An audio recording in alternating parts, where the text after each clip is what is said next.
Gracias, Patricio. Buenas tardes a todos. Muy grato estar acá y agradecer la invitación a comentar. El tema de mirar la ciencia, la tecnología y la innovación, las oportunidades para ella, desde una visión de territorio. Eso es un poco el ejercicio que hoy día quisiera hacer para ustedes.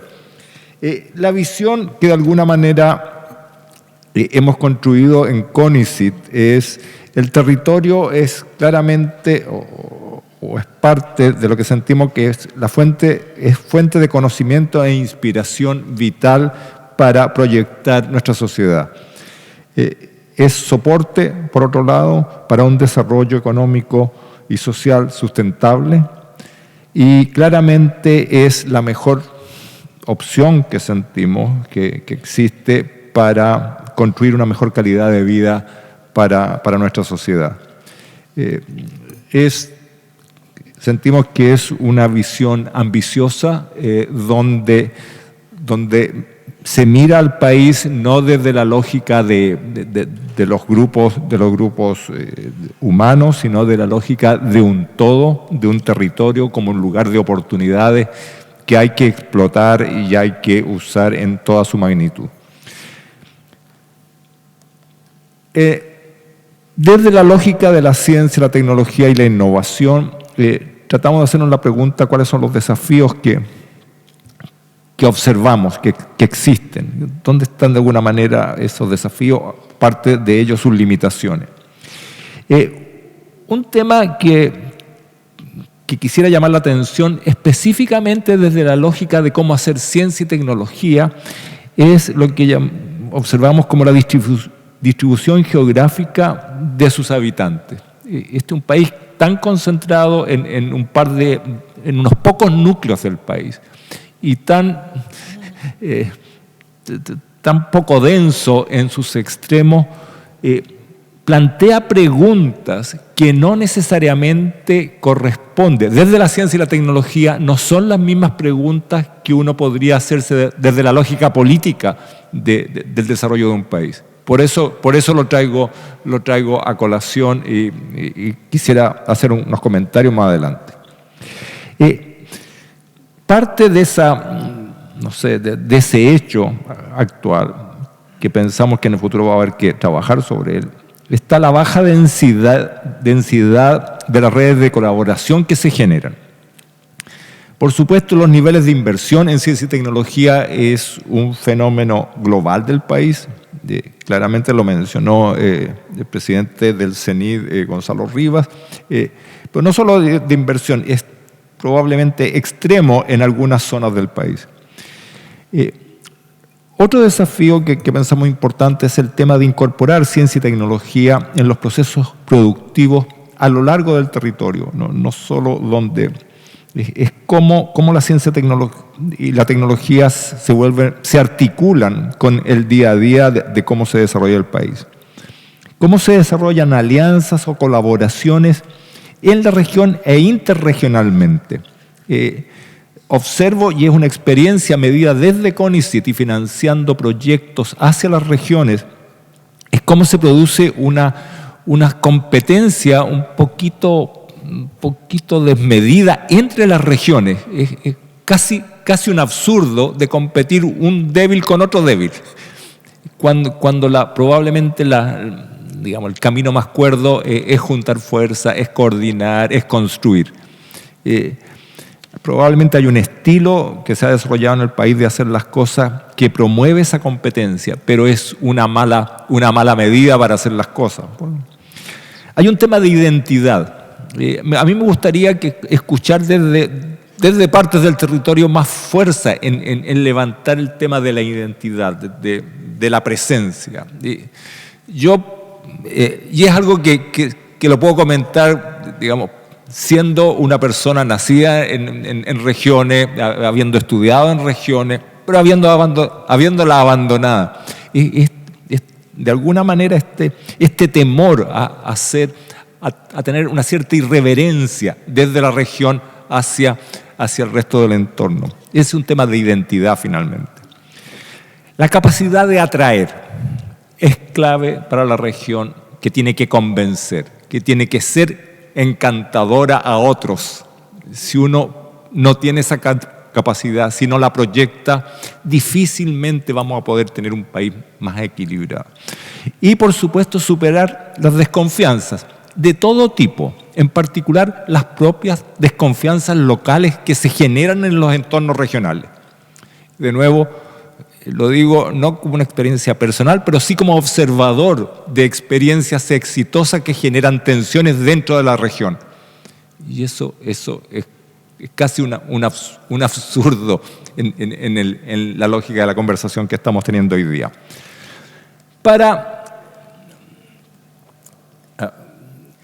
Aquí les quería mostrar en este gráfico de qué estaba hablando. Esta es la distribución de habitantes, y lamento el gráfico, no van a ver en detalle. Abajo, en el eje de la ordenada, de la abscisa, tienen graficado cada uno, el nombre, está indicado cada uno el nombre de las regiones, pero ustedes las reconocen. Lo que muestra este gráfico es la distribución de habitantes en el país. Esa columna alta al medio representa el 40% de los habitantes del país, y claramente la región metropolitana.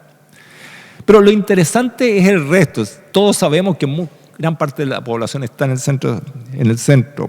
Pero hay dos núcleos que son interesantes, que uno es el núcleo de Valparaíso y el otro de la región del Biobío.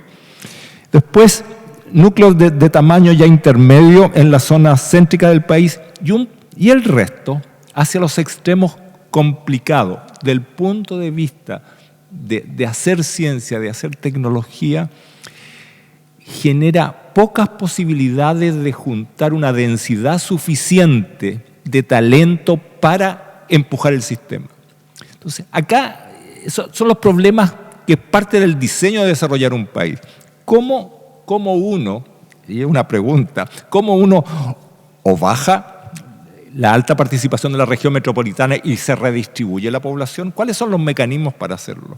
O aumentar la masa, en particular desde el punto de vista de la ciencia y tecnología, que haga atractivo y el país de alguna manera se vaya rellenando, aumentando la densidad.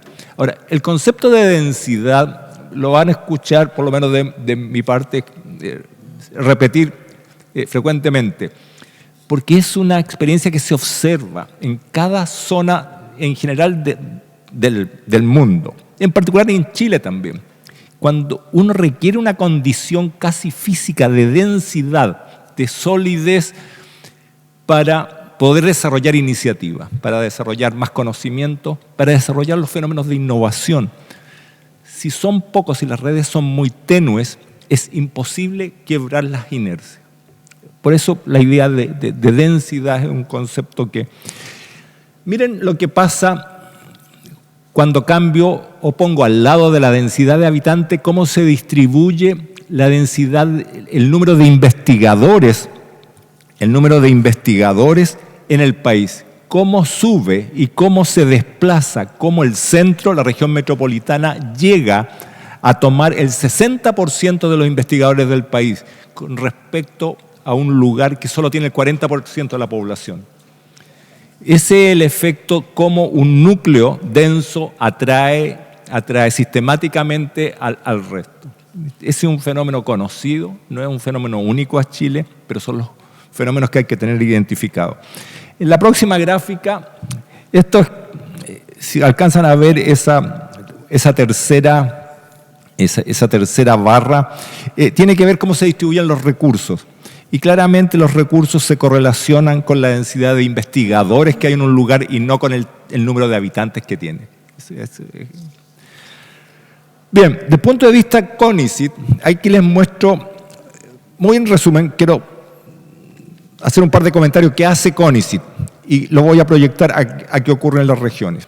CONICET tiene esencialmente 5 articulaciones. Una es la articulación o el pilar de la base científica, que desarrolla a través de una serie de programas con nombres diversos, para algunos de ustedes probablemente conocidos, como Fondesit, Fondap, PIA, Fondequip, etc., desarrolla y financia investigación a través de todo el país. Tiene otra articulación que es muy importante, que es la formación, atracción e inserción de capital humano avanzado. Ya es una de las grandes apuestas del país, que hoy día está en desarrollo y que promete tener por lo menos del orden de 600 a 700 personas formadas por año a nivel de doctorado en este país en los próximos 10 años. Hay una apuesta de instalar ese capital humano avanzado que está todavía pendiente. Otras articulaciones tienen que ver con ciencia y sociedad, es cómo se extiende y hacemos a la sociedad partícipe de la ciencia y la ciencia estableciendo puentes con la sociedad. Hay una articulación que es específica desde el punto de vista de CONICET dedicada a las regiones, ¿ya? Y es construir capacidades regionales de acuerdo a las demandas regionales. ¿Ya? Es solo un acompañamiento desde la unidad del Estado, donde la iniciativa está en manos de las capacidades regionales. Y después hay una unidad que tiene que ver con las relaciones internacionales del sistema. Sobre los grupos, los centros regionales, ¿cuál es la iniciativa específica que ha desarrollado CONICET en la última década? Actualmente tiene 13 centros regionales de investigación en áreas estratégicas definidas por cada una de las regiones donde los centros existen, con montos bastante interesantes anuales. Son montos que de parte de CONICET suman 4.500 millones de pesos al año y hay aportes regionales un poquito menores que eso, del orden de 3.700 millones de pesos. Así que esta es una alianza donde con los recursos que administra CONICET más los recursos de la región se están sosteniendo estas iniciativas y esta identidad regional en ciencia y tecnología. Acá les muestro algunos de los centros regionales. Todos tienen nombres bien exóticos, unas siglas rarísimas, porque tienen una interpretación. Desde la izquierda hacia la derecha están graficados, por ejemplo, el CIDE. El CIDE corresponde al Centro de Investigaciones del Hombre en el Desierto. Está instalado en la Universidad de Tarapacá, en Arica. Después el CEASA está en Coquimbo, depende principalmente de la Universidad de La Serena. Y así va bajando. El CGNA es de la Araucanía, está instalado, es una iniciativa muy exitosa desarrollada por la Universidad de la Frontera en conjunto con el INIA en Temuco. SECUA está en el extremo sur, está instalado en Punta Arenas. Son centros donde los colores reflejan los niveles de financiamiento. Lo más oscuro, ese café más oscuro, representa el financiamiento puramente, digamos, del Estado, del fisco de la unidad central, vía CONICET principalmente o Corfo. El color claro representa los financiamientos locales que aportan los gobiernos regionales, los GORE, y lo azul corresponde a recursos que se consiguen los centros de aportes privados con los cuales algunas veces se relacionan. Como ustedes ven, esencialmente son iniciativas de carácter público. Los recursos que las financian en su gran mayoría provienen del Estado. Algunos de ellos han sido y tienen un futuro interesantísimo, han sido una gran iniciativa. Otros han flaqueado, otros están como tratando de despegar, pero han permitido identificar los problemas que localmente se generan frente a iniciativas exitosas. Son iniciativas donde hay espacio, donde hay brillo, el brillo es local, no hay interferencia de terceros, hay identidad, hay alabanza, hay premios, y todo aquello, en lugar de producir un fenómeno positivo, empieza a generar las tensiones. El tema de la apropiabilidad, de quién fue el dueño de la idea, quién va a ser el beneficiario del producto A, B o C.